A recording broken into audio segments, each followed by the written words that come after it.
The name sounded prestigious, like it had a 100-year legacy and leather-bound books.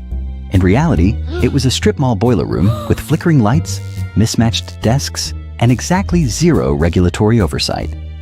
The early recruits? They weren't analysts. They weren't even qualified. They were bartenders, college dropouts, and neighborhood hustlers.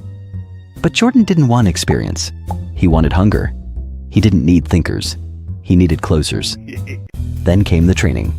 Jordan developed a method called straight-line persuasion, a psychological pressure cooker designed to turn stammering rookies into high-pressure machines. He taught them to bulldoze hesitation, drown out doubt, and guide a prospect from hello to where do I send the check in a single, unbroken line. Soon the office took on a rhythm, fast, loud, and addictive.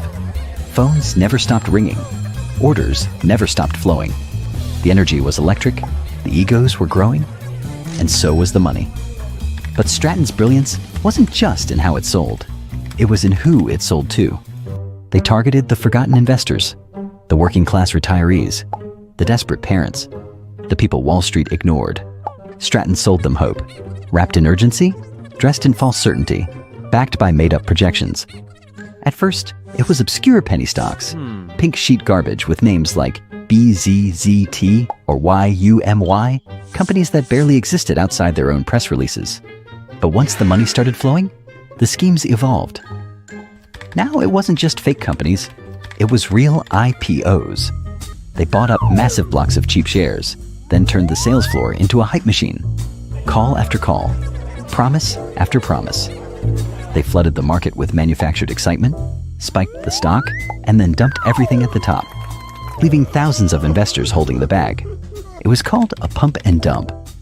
But at Stratton Oakmont, it was called Another Tuesday. By the early 90s, the firm had exploded. Stratton wasn't just a brokerage, it was a carnival. The office? A blur of screaming phones, air horns, testosterone, $2,000 suits, and enough narcotics to kill a rhinoceros. Jordan built a system where fear and loyalty were currency. Top performers were treated like royalty. Bonus checks, vacations, even watches tossed across the office like candy. Underperformers? Humiliated, cut loose, replaced in hours. And then came the parties.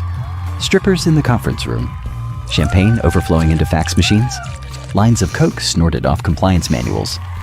Nothing was sacred. Not the furniture, not the company car, not even the fire extinguisher. Someone once filled with whipped cream and tequila? Jordan had officially become a cult leader in Armani. He bought a helicopter. He named his yacht after his wife, Naomi. He owned mansions, Lamborghinis, and Rolexes. And through it all, he preached the same sermon.